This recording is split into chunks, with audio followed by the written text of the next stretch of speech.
Bismillahirrahmanirrahim. Assalamualaikum warahmatullahi wabarakatuh.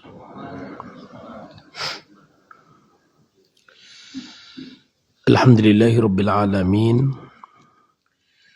Wa bihi nasta'inu ala umuri dunya waddin. Assalatu wassalamu ala ashrafil anbiya'i wal mursalin.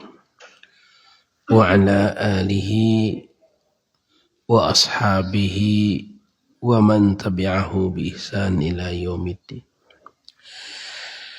Asyhadu an la ilaha illallahul qawiyyul matin wa asyhadu anna Muhammadan abduhu wa rasuluhul amin, amma ba'd. Jamaah sekalian,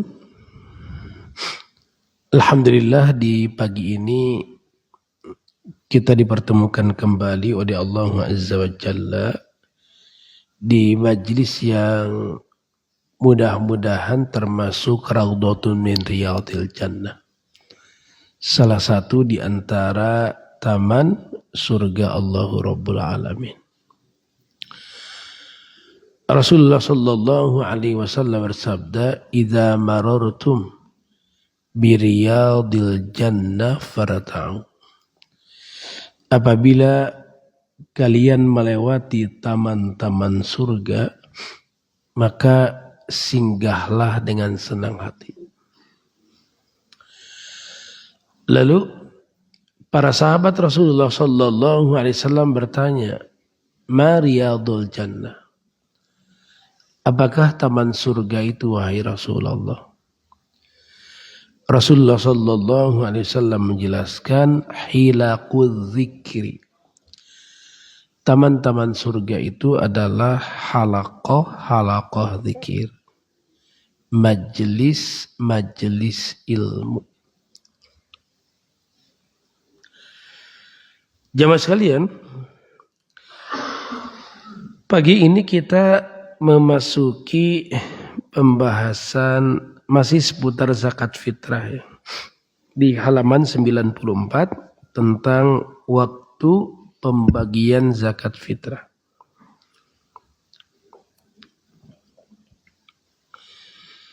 Zakat fitri atau zakat fitrah adalah zakat yang ditunaikan karena berkaitan dengan waktu Idul Fitri.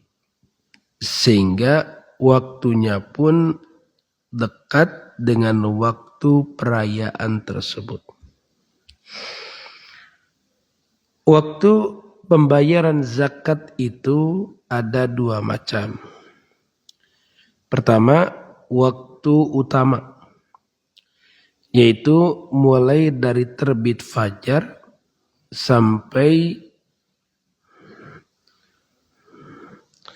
waktu pelaksanaan sholat Id. Maksudnya terbit fajar pada hari raya Idul Fitri. Yang menunjukkan ini adalah hadis yang diriwayatkan oleh Abu Dawud dan Ibnu Majah. Man addaha qabla salati fahiya zakatun maqbulatun. Wa man addaha ba'da salati fahiya sadaqatun minas sadaqat.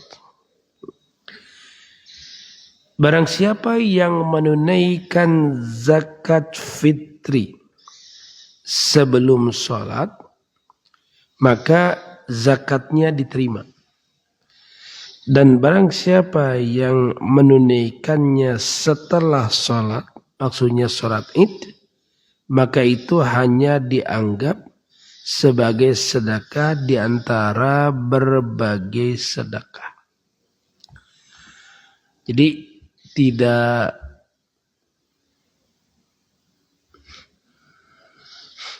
diperbolehkan mengeluarkan zakat fitrah ba'da sholat Idul Fitri. Jadi zakat fitrah itu ditunaikan sebelum sholat Idul Fitri. Makanya jemaah sekalian, Di masa Rasulullah Sallallahu Alaihi Wasallam, sholat Idul Fitri ini dilaksanakan agak siang. Mengapa? Karena menunggu proses pembagian zakat pada orang-orang fakir, orang-orang miskin.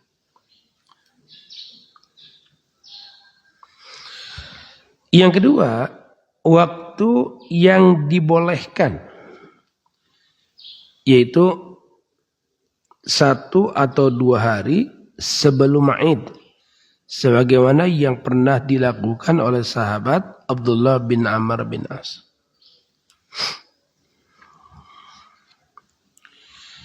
Pada hadis yang diriwayatkan oleh Imam Bukhari disebutkan wa kanu ibnu Umar radhiyallahu anhuma yu'tihan nas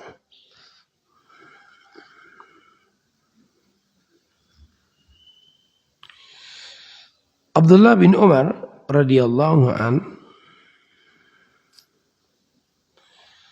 memberikan zakat fitrah pada orang-orang yang berhak menerimanya, alladzina yaqbaluna wa kanu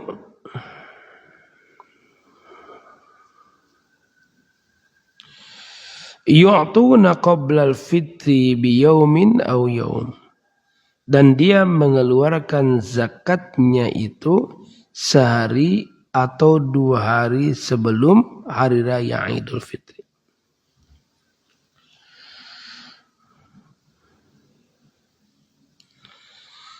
Bahkan jemaah sekalian, ada juga sebagian ulama yang memperbolehkan zakat fitrah itu ditunaikan 3 hari sebelum Idul Fitri. Pada hadis yang diriwayatkan oleh Imam Malik dalam Al-Muwatta, bersumber dari seorang tabi'in namanya Nafi'. Anna Abdullah bin Umar kana yab'athu bi zakatil fitri allati indi. Anna Abdullah bin Umar kana yab'athu bi zakatil fitri ila alladhi tujma'u indahu qabla al-fitri bi yaumin aw thalathatin. Abdullah bin Umar memberikan zakat fitrah atas apa yang telah menjadi tanggungannya 2 atau 3 hari sebelum hari raya Idul Fitri. Nah, jadi di riwayat yang lain sampai 3 hari.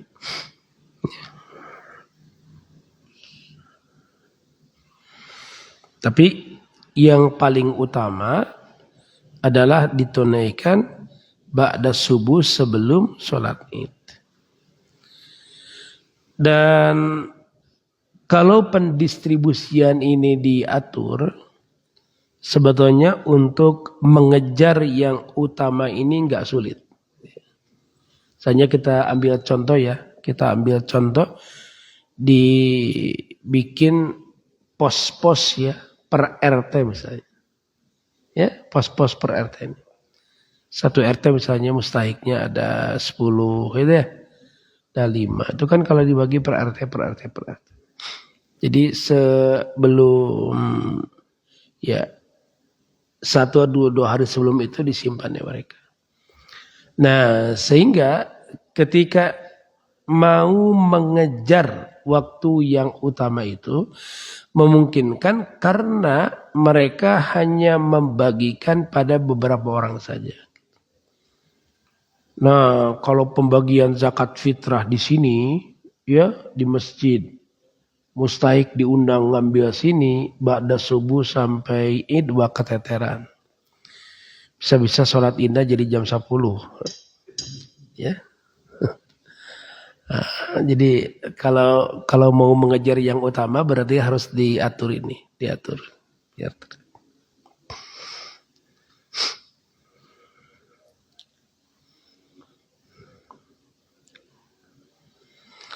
Nah, jamaah sekalian, berikutnya yang terjadi ikhtilaf di kalangan para fuqaha itu berkaitan dengan mustahik zakat fitrah. Nah, jemaah sekalian, sebagian ulama menyebutkan bahwa mustahik zakat fitrah itu hanya orang-orang fakir, orang-orang miskin. Ketika kemarin kita menjelaskan tentang hikmah zakat fitrah, itu kan tuhratan lis-sha'i minal laghwi warrafath wa tu'matan lil masakin. Nah, redaksi tu'matan lil masakin ini seakan penegasan bahwa yang berhak untuk menerima zakat fitrah itu adalah orang-orang fakir, orang-orang miskin. Nah, jemaah sekalian, mari kita lihat penjelasan yang disampaikan oleh para ulama berkaitan dengan ini. Jemaah sekalian, di surah At-Taubah ayat ke-60, Allah Azza wa Jalla berkalam, innamas sadaqatu lil fuqara'i wal masakin والعاملين عليها والمؤلفة قلوبهم وفي الرقاب والغارمين وفي سبيل الله وابن السبيل فريضة من الله والله عليم حكيم. Sesungguhnya zakat itu ini bentuknya jamak, ya. Innamas shadaqatu, zakat itu. Mengapa diterjemahkan dengan zakat itu? Pertama, karena as-shadaqat yang dimaksud di ayat ini adalah yang wajib, sedekah yang wajib, bukan yang tatawwu. Kalau yang tatawwu, yang sunat, ya, maka kita boleh memberikan pada siapa saja. Jadi kalau sedekah yang sunat, ya kita boleh memberikan pada siapa saja. Nah, sedekah yang dimaksud di ayat ini adalah sedekah yang wajib. Berarti sedekah yang wajib itu zakat mal include di situ. Termasuk zakat fitrah ikut di situ. Jadi mengapa para ulama ada yang menyampaikan pandangan, jumhur menyampaikan pandangan bahwa zakat fitrah pun mustahiknya adalah sebagaimana yang tertera di ayat ke-60 surah At-Taubah, karena penggunaan kata shadaqat dan zakat fitrah itu maksud, ya. Zakat fitrah itu masuk dalam innamas shadaqat ini.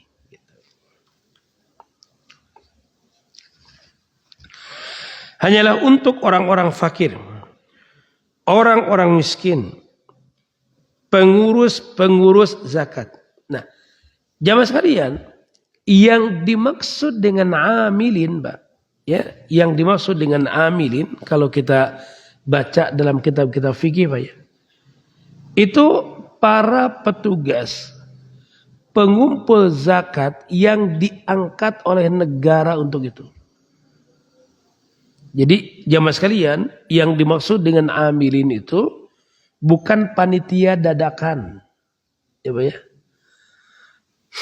Itu cina tukang ungkat angkut beas, oh asupkan akan amilin.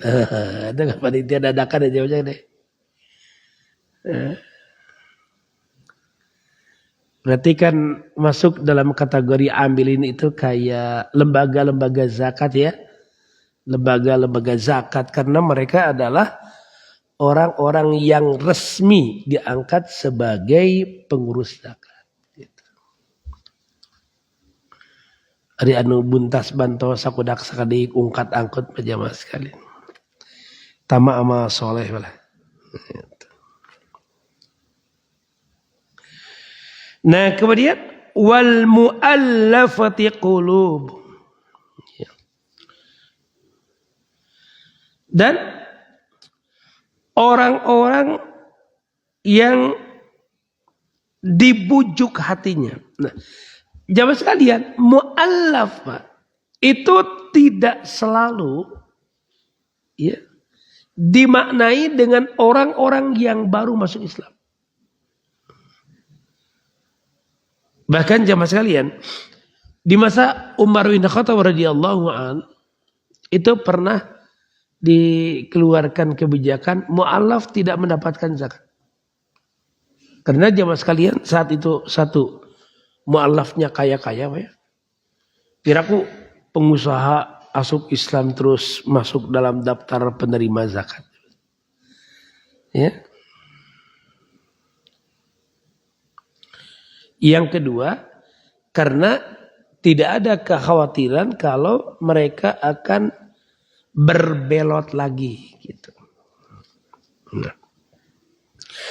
Nah, jamaah sekalian, termasuk kategori mu'allaf itu adalah orang-orang yang memiliki kecenderungan terhadap Islam meskipun mereka belum menyatakan diri masuk Islam. Kan aya anu geus teu kakaler teu kakidul jamaah sekalian. Jadi teu kakaler teu kakidul teh disebut agama ieu pokoknya enggak pernah terlihat tapi dia ada kecenderungan terhadap Islam. Ya. Dia misalnya ya apa ucapan-ucapan yang biasa diucapkan oleh seorang muslim sudah bisa dia ucapkan. Kayak nyebut bismillah, alhamdulillah, assalamualaikum bisa. Ya. Kemudian senang bergaul dengan muslim itu senang. Kemudian terlihat kecintaan dia terhadap Islam, ketertarikan dia terhadap Islam. Tapi belum menyatakan siap masuk Islam. Nah, orang yang seperti ini itu bisa dikategorikan sebagai mu'allaf. Harapannya adalah kebaikan yang kita berikan padanya itu membuat ia itu lebih tertarik untuk masuk Islam. Nah, jamaah sekalian, cara inilah justru yang dipakai oleh orang lain. Betul Pak ya? Kan banyak orang-orang yang keluar dari Islam itu bukan karena akidah Islam itu tidak mereka pahami. Mereka keluar dari Islam itu karena mereka itu tertarik ya kebedoa karena kebaikan-kebaikan yang dilakukan oleh mereka padanya. Ya. Beasiswa ya. Kemudian juga santunan sembako tiap bulan gitu. Oh, akhirnya tertarik. Harusnya kan kita yang kayak gitu jemaah sekalian. Ya, harusnya kayak gitu.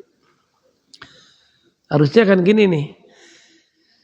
Siapa saja warga di sekitar masjid ini yang kekurangan beras, tidak punya beras, silakan datang ke masjid. Gitu.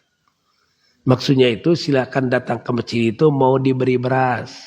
Jawabannya lain istirahat di masjid.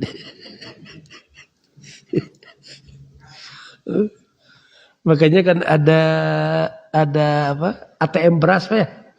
Hah? Di beberapa masjid sudah ada ya ATM beras.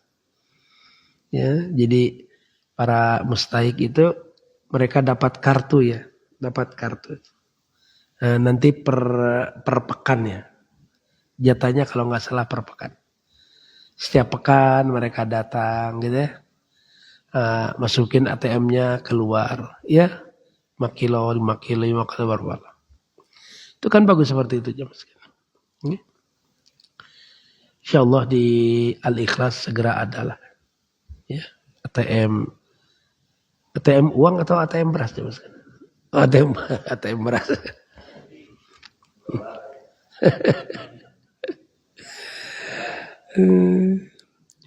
Wa fi sabilillah.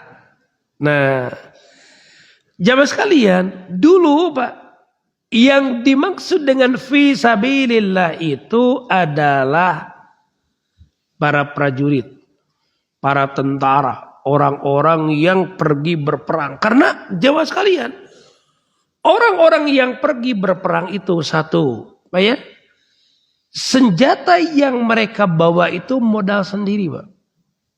Kudanya, baju besinya, ya, pedangnya, panahnya, itu bawa sendiri. Khalid bin Walid pernah cerita di Jawa sekalian. Khalid bin Walid itu pernah cerita. Di perang Mu'tah, kata beliau. Perang Mu'tah itu. Dia membawa 10 pedang, Pak. Dia bawa 10 Jawa sekalian bilang gitu. Kemudian kata dia tuh 9 pedang itu patah semua. Kecuali satu yang tersisa. Pedang buatan Yaman. Berarti mawa 10 Pak. Saya iseng nanya. Kata saya teh kalau pedang yang dibawa ya. Di tentara di peperangan itu kira-kira beratnya seberapa? 10 kilo. Kenapa? 10 kilo. Urang mah jigana urang mah borah mawa 10 Pak, mawa hiji ge jigana mawa kabawa.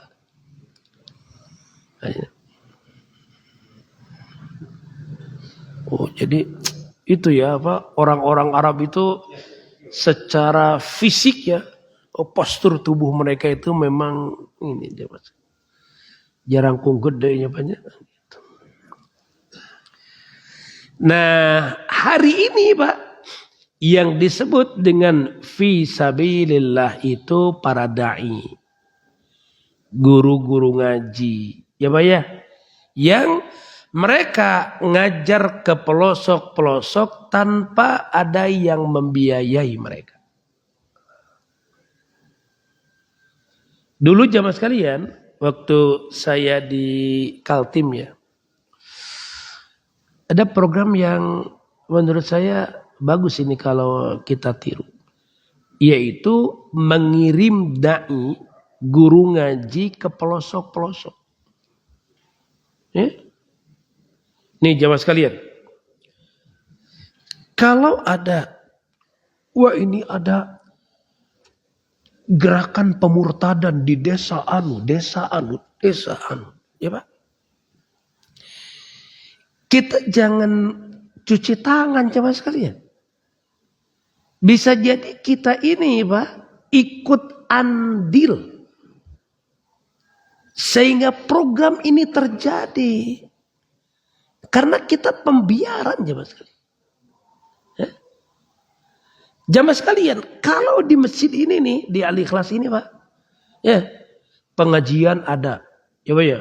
Apalagi kalau bulan Ramadan itu tiap subuh jamaah sekalian ngaji. Ya Pak ya. Ya. Kalau hari-hari biasa ada berapa ya? 2 ya? 3 ya?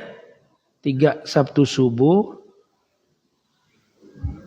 Ahad subuh, malam Senin. 3 ya? Atau ada lagi ya? Oh Rabu malam. Kayaknya pasca Syawal ini jadi tiap hari nih kayaknya. Nah, jamaah sekalian, itu di sini. Tapi kalau di Gunung Halu, Pak, ya, di daerah-daerah kayak misalnya kalau di sini di Paku Haji ya, daerah pinggiran, seminggu sekali juga belum tentu jamaah sekali. Sebulan sekali kecentang tuh Pak. Mengapa? Ya karena satu, kesadaran mereka untuk menimba ilmu mungkin belum muncul. Yang kedua juga, tuh ceneti mana tuh. Gitu Pak ya. Nah, jamaah sekalian nih. Kalau kita punya program nih ya. Ngadain pengajian ke pelosok-pelosok. Ya Pak ya. Datang situ. Kita ngadain pengajian di situ. Selesai pengajian itu Pak. Itu ada santunan yang diberikan pada mereka. Ya Pak ya. Nah, kegiatan itu bisa didanai dari zakat gitu maksudnya. Kegiatan itu bisa didanai dari zakat. Nah, fisabilillah saat ini konteksnya itu.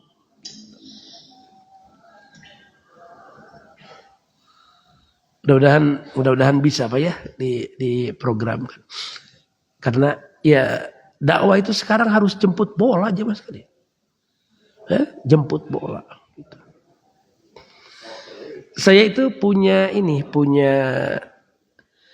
keinginan, ada obsesi Pak ya. Saya itu ingin bisa menerbitkan buku gratis setidaknya setahun sekali aja Mas. Ya. Misalnya gini nih, buku kayak gini ya. Buku kayak gini nih, Ramadan. Cetak gratis dan dibagikan pada seluruh kaum muslimin. Ya Pak ya. Terutama daerah-daerah pinggiran.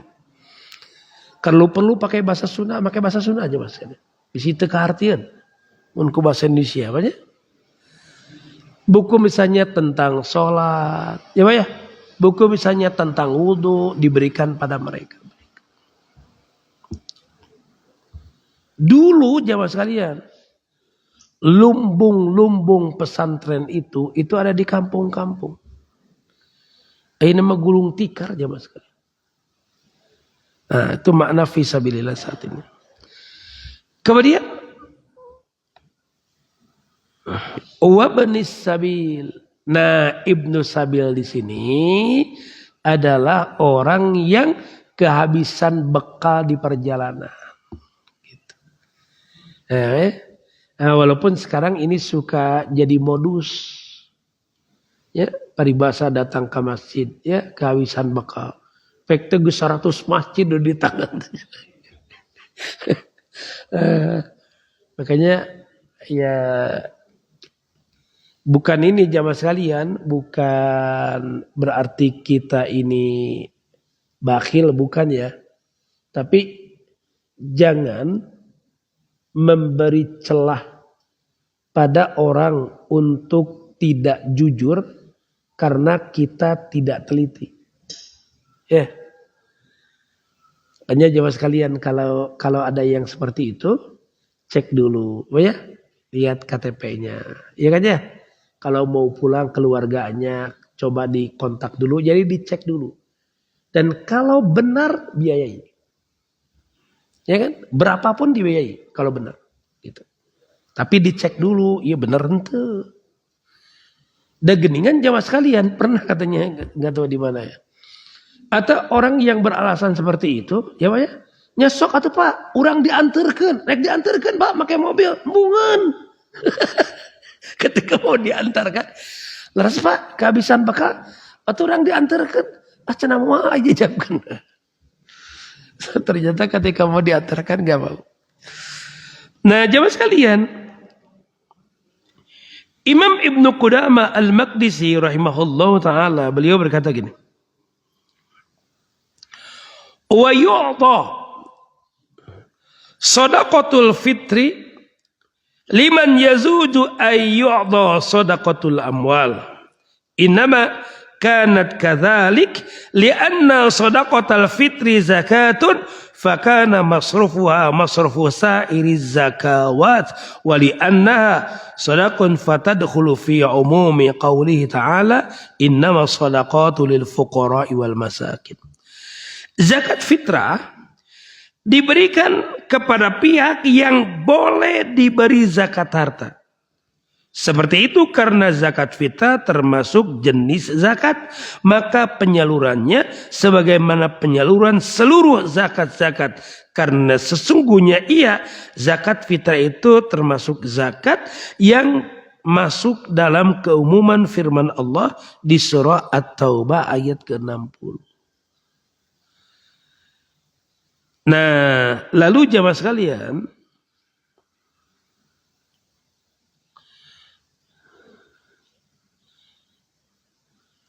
pendapat ulama yang menyebutkan bahwa zakat fitrah itu hanya dikhususkan ya bagi orang-orang miskin didasarkan pada kalimat tadi, Farada Rasulullah sallallahu alaihi wasallam zakat fitr tuhratan lisai minal lagwi wa barafas wa tu'matan lil masakin.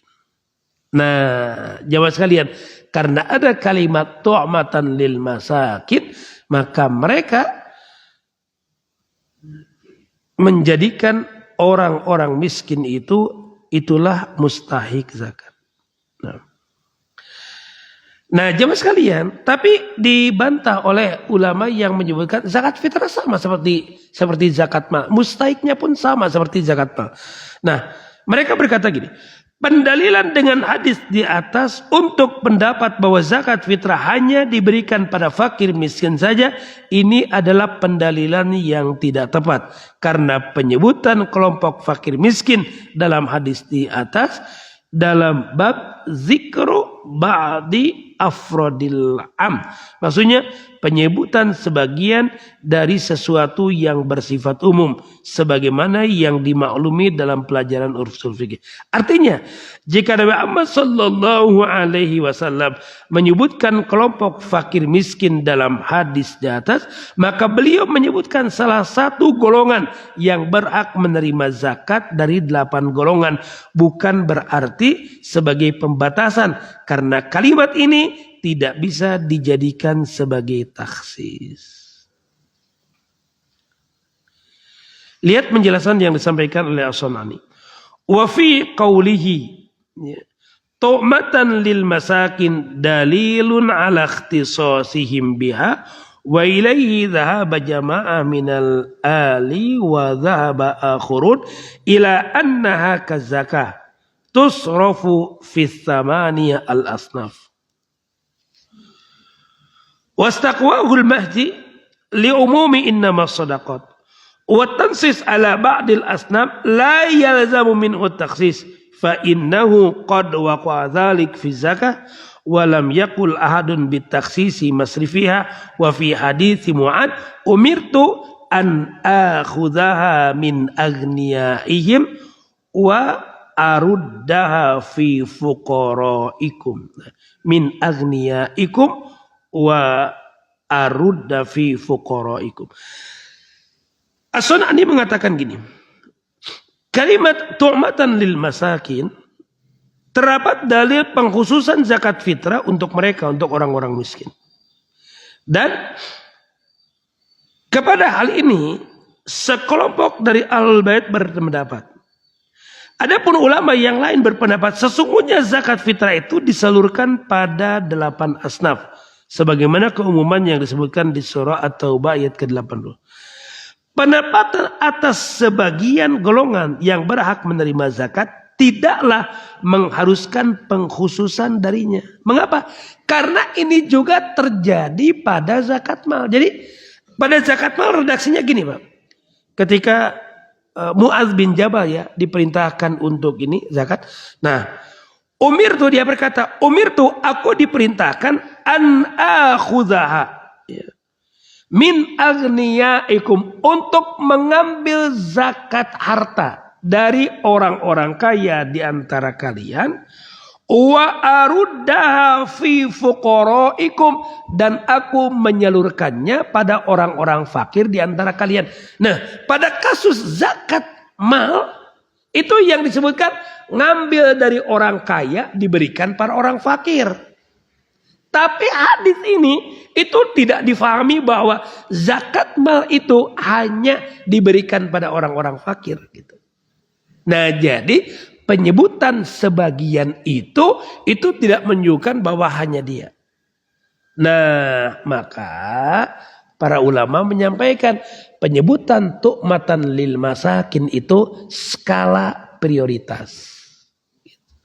Ya, skala prioritas.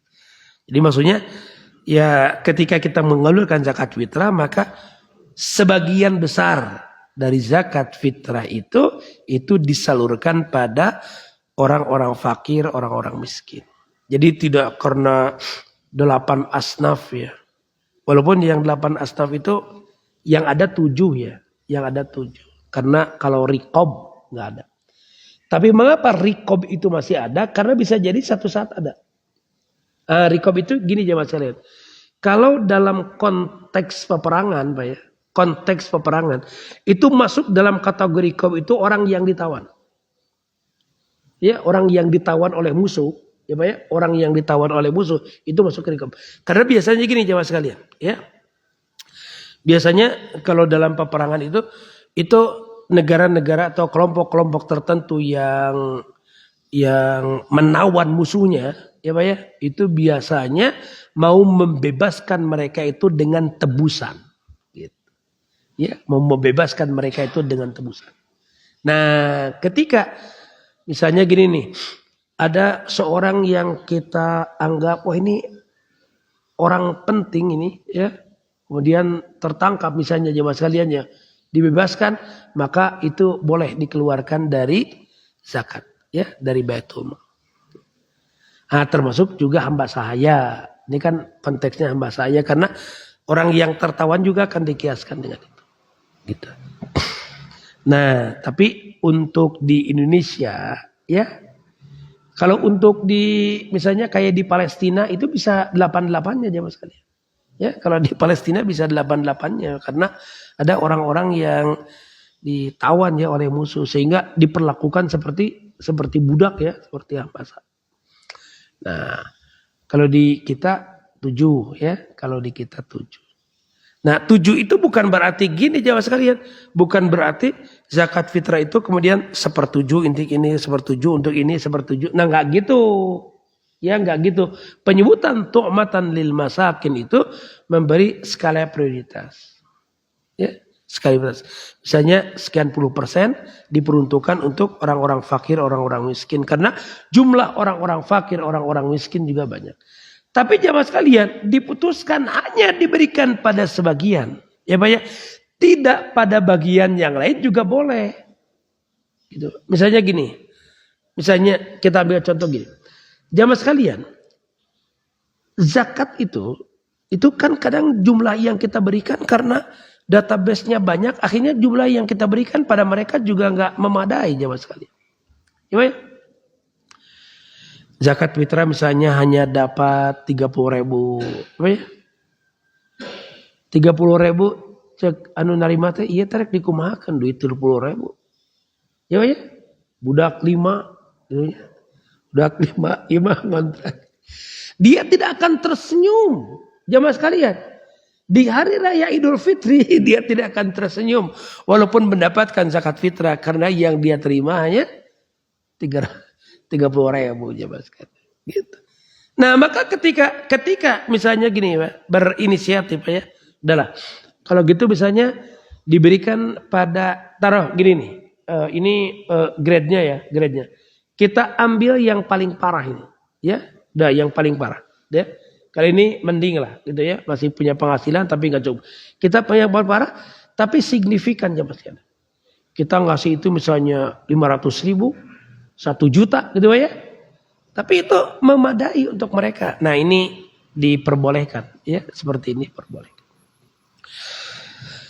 Baik jamaah sekalian ini yang saya sampaikan pada pagi hari ini. InsyaAllah hari Kamis ya. Hari Kamis kita memasuki bab 9. Yaitu sunnah Nabi di hari Idul Fitri. Nah, nanti ada beberapa